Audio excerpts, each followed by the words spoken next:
दोस्तों, क्या आपके द्वारा अर्जित की गई सिद्धि साधना की शक्ति ही आपको मार रही है? क्या आपके द्वारा पूजा से प्राप्त की गई साधना की शक्ति ही आपको नुकसान पहुंचा रही है? क्या आपके द्वारा जाप किए गए मंत्रों से उत्पन्न हुई शक्ति ही एक सिद्धि बनकर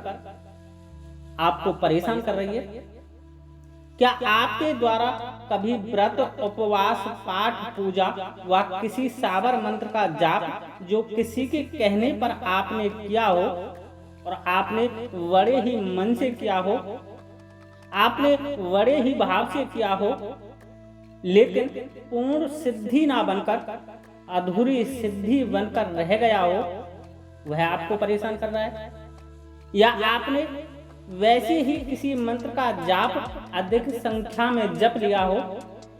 जैसे आपने रोज हनुमान चालीसा का पाठ कई बार किया हो, कोई उग्र मंत्रों का जाप हजारों लाखों की संख्या में आपने कर लिया हो, या आपने नियमित तौर पर रोज दुर्गा सप्तशती का पाठ किया हो, आपने कोई व्रत अनुष्ठान कई वर्षों तक किया हो और इन सब से कोई सिद्धि यदि तुम्हें प्राप्त हो गई हो, लेकिन आपको पता ही नहीं चला कि आप इस तरह की शक्ति सिद्धि को धारण करते हैं, जो कि या तो अनियंत्रित है या अधूरी है, क्योंकि हो सकता है किसी कारणवश आपने वो सब पाठ, पूजा, व्रत, अनुष्ठान बीच में ही बंद कर दिया हो, जिसके कारण वह सिद्धि पूर्ण रूप ना लेकर के अधूरी रह गई है। तो दोस्तों, आप परेशान रहोगे। कारण है कि आपके द्वारा बुलाई गई वह शक्ति या तो अनियंत्रित है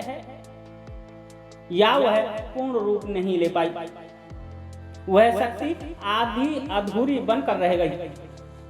क्योंकि आपने जो जाप, पाठ, पूजा, व्रत, अनुष्ठान किया था उसको बीच में ही छोड़ दिया, जिसके कारण आपको सिद्धि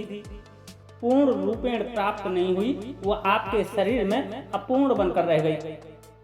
या मान लो पूर्ण रूपेण सिद्धि आपको प्राप्त भी हो गई हो और शक्ति रूप में आपके साथ भी चलने लग गई हो, लेकिन सही ढंग से आप पर उसका चलाना नहीं आया,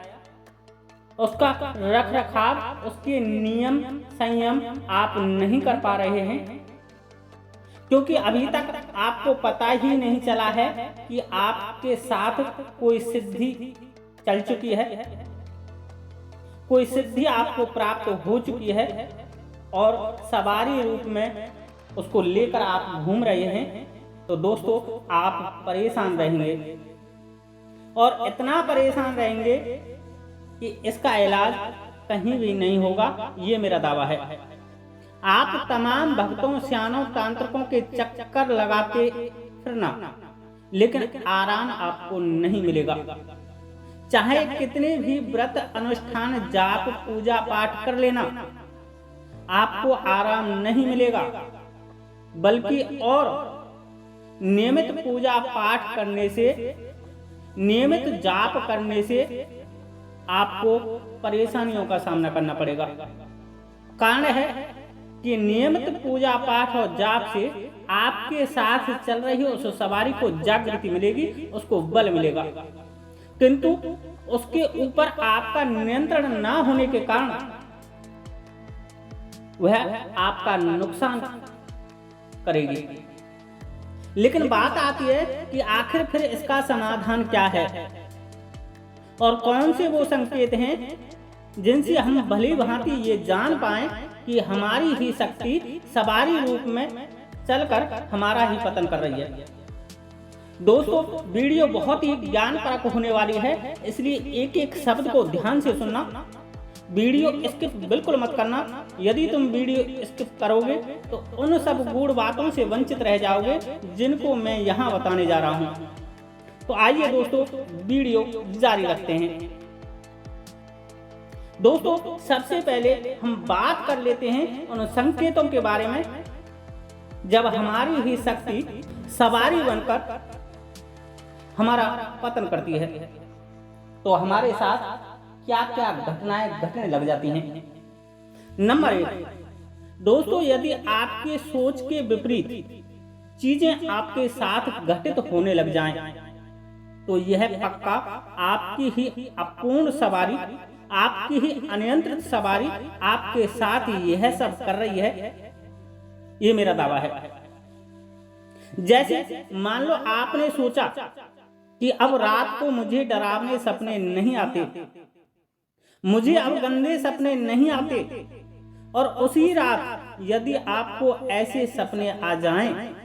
तो समझना आपकी ही सवारी आपके साथ यह सब कर रही है। नंबर 2, यदि आपका कहीं से कोई इलाज चल रहा है और आपको 10-20 दिन का आराम भी मिला, लेकिन यदि आपने जिस दिन ये सोच लिया कि मुझे आराम पड़ने लग गया है, तो आप देखना उसी दिन से फिर से परेशान यदि आप होने लग जाते हैं, उसी दिन से आपके घर में वही समस्याएं फिर से उत्पन्न होने लग जाती हैं, तो दोस्तों समझना आपकी ही अनियंत्रित सवारी आपके साथ यह सब कर रही है। नंबर 3, मान लो आपके ऊपर कर्ज है और आपको किसी को पैसे देने हैं, और आज आपने सोचा कि यार फलाने व्यक्ति को मुझे पैसे देने हैं, और उसने 2-4 दिन के दरमियान यदि वह व्यक्ति आपसे तगादा कर दे, जबकि आपके घर के हालात बहुत ही तंगी हालात में चल रहे हैं, और उन्हीं दिनों यदि वह व्यक्ति तगादा कर दे, तो दोस्तों समझना आपकी ही अनियंत्रित सवारी आपके साथ ही यह सब कर रही है। नंबर 4, आपके पास कहीं से जैसे तैसे 4 पैसे इकट्ठे हुए, आपने सोचा मैं इन पैसों से ये कार्य कर लूंगा, लेकिन उससे पहले ही यदि वो पैसे अनायास ही खर्च हो जाएं, उन पैसों को यदि गैर मिल जाए, इस तरह की कोई समस्या आन खड़ी हो कि वो पैसे आपको वहां लगाने पड़ जाएं, तो दोस्तों समझना आपकी ही सवारी आपके साथ ही ये सब कर रही है। नंबर 5, मान लो पहले कभी आपको एक सपना अधिकांश तौर पर आता था, लेकिन कुछ दिनों से वह सपना अब आपको नहीं दिख रहा है, लेकिन जैसे ही आपने यह सोचा कि यार वह सपना अब मुझे नहीं दिखता, सपने में बैरी दुश्मन वह व्यक्ति अब मुझको नहीं दिखते, और यदि 1-2 रात के अंदर यदि वो सपने आपको फिर से दिखने लग जाएं, तो दोस्तों समझना आपकी ही अनियंत्रित सवारी आपको मार रही है। नंबर 6, आपने सोचा कि मेरे खेत की फसल, मेरा व्यापार, मेरा धंधा अब खूब चलने लगा है, खूब तरक्की पर है, खेत में पैदा अच्छी है, लेकिन यदि तुम्हारे सोचने के बाद ही वहां सब उल्टा होने लग जाए, अर्थात नुकसान व घाटा पड़ने लग जाए, तो समझना आपकी ही सवारी अनियंत्रित होकर आपके साथ यह सब कर रही है। नंबर 7, मान लो आपका कोई काम बना, कोई सफलता किसी काम में मिली, जैसे बेटे का कहीं से कोई रिश्ता आया, बेटे की कोई नौकरी से संबंधित कोई बात बनी, बेटी का कोई रिश्ता समझ में आया, किसी के पास से कोई पैसे के लेन देन की बात हुई, कोई जमीन की खरीद बेचने की कोई बात आपकी बन रही है, कोई शादी विवाह की कोई बात कहीं कोई चल रही है, कोई नया बिजनेस व्यापार का आप मीजान बना रहे हैं, या कोई भी काम आप करने जा रहे हैं, लेकिन यदि वह काम आप जिस दिन से यह सोचते हैं कि कल उस काम में सफलता मिल जाएगी, वह काम मेरा बनने वाला है, या आप उस काम को हुआ ही मानते हो, किंतु यदि उसी दिन से उन कार्यों में रोड़ा लगने लग जाए, उसी दिन से उन कार्यों में रुकावट आने लग जाए तो दोस्तों समझना आपकी ही शक्ति आपको नुकसान पहुंचा रही है। नंबर 8वां, यदि आपने अपने भाई बहन, चाचा ताऊ, पुत्र पौत्र या किसी भी स्वजन से प्यार आप यदि करते हो और आप उनके बारे में यदि उनका भला चाहते हो,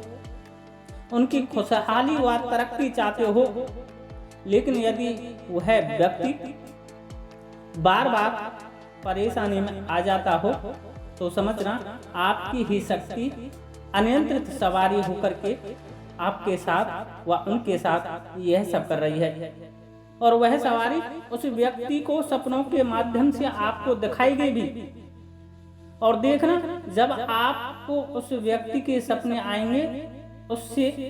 कुछ दिनों बाद ही उनको परेशानियां चालू हो जाएंगी। नंबर 9, मान लो आपका कहीं से इलाज चल रहा है, आप सही होने लग गए हैं, लेकिन यदि आपका इलाज करने वाला व्यक्ति परेशान होने लग जाए, वह बीमार पड़ने लग जाए, उसके घर परिवार में परेशानियां आने लग जाएं, तो समझना आपके द्वारा की गई अर्जित शक्ति की सवारी ही उसके साथ व आपके साथ यह सब कर रही है। दोस्तों और भी बहुत से संकेत हैं जिनसे आप यह जान सकते हैं कि आपके ही द्वारा पूजा पाठ जाप से प्राप्त की गई शक्ति अनियंत्रित सवारी बनकर आपका पतन कर रही है। किंतु इस पतन से आपको कैसे बचना है, इस अनियंत्रित सवारी को आपको कैसे नियंत्रित करना है, किस देवी देवता की पूजा पाठ से यह नियंत्रित होकर आपका भला करेगी, यदि यह सब आप जानना चाहते हो तो वीडियो का अगला भाग देखना ना भूलें। मैं आने वाले भाग में इस अपूर्ण व अनियंत्रित सवारी के बारे में वह सब बताऊंगा जो YouTube पर आज तक किसी ने बताया ही नहीं होगा। आज के लिए इतना ही।